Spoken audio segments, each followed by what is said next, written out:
नमस्कार दोस्तों, स्वागत है आपका मेरे चैनल पे। दोस्तों बहुत ही बड़ी खबर आ रही है और वो ये है कि अस्त्रा MK2 मिसाइल जिसकी रेंज 160 किलोमीटर होगी उसका टेस्ट इसी मंथ में होगा। और साथ ही इंडियन एयरफोर्स और इंडियन नेवी के लिए अस्त्रा MK1 का एक और ऑर्डर भी दिया जा चुका है। आज इसी के ऊपर बात करेंगे। चलिए दोस्तों शुरू करते हैं। तो दोस्तों इंडियन एयरफोर्स के लिए बनाई जा रही अस्त्रा MK2 मिसाइल का पहला टेस्ट इसी महीने होगा जिसकी रेंज 160 किलोमीटर तक है।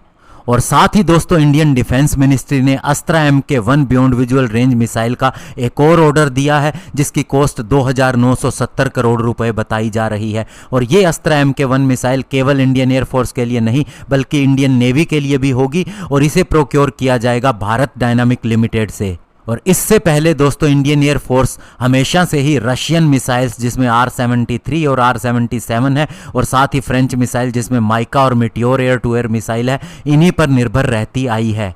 हालांकि दोस्तों कितनी मिसाइल्स का ऑर्डर दिया गया है इसके बारे में खुलासा नहीं किया, लेकिन बताया जा रहा है कम से कम 200 ऐसी मिसाइल्स हैं जो सुखोई Su-30 MKI और साथ ही MiG-29K जो इंडियन नेवी का फाइटर जेट है इनके साथ में इस्तेमाल होंगी।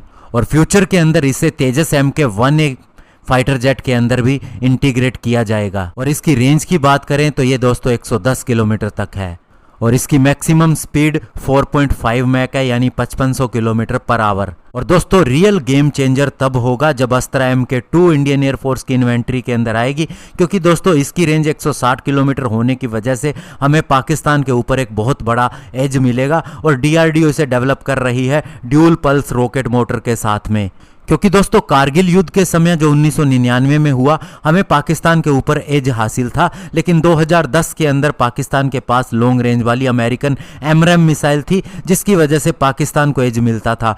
और दोस्तों फरवरी 2020 के अंदर हमारे air chief marshal RKS Bhadauria ने कहा था कि हम एयर टू एयर मिसाइल के अंदर हमारी एयरफोर्स को एज दिलाने की कोशिश कर रहे हैं, लेकिन उन्होंने ये भी कहा कि पिछले 15 सालों से इसके अंदर बहुत ज़्यादा स्ट्रगल रहा है जिसकी वजह से आज पाकिस्तान के पास मिसाइल है उसकी रेंज ज्यादा है। हालांकि दोस्तों हमारे पास मिटियोर मिसाइल का ऑप्शन है जिसकी रेंज 150 किलोमीटर है, लेकिन दोस्तों इसकी एक मिसाइल का कॉस्ट 25 करोड़ रुपए है जबकि अस्त्रा MK1 मिसाइल का कॉस्ट 7 से 8 करोड़ रुपए होता है। हालांकि राफेल फाइटर जेट के साथ में हमें यह मिसाइल मिली है या कहें कि हमने इसे खरीदा है तो एज हमारे पास है।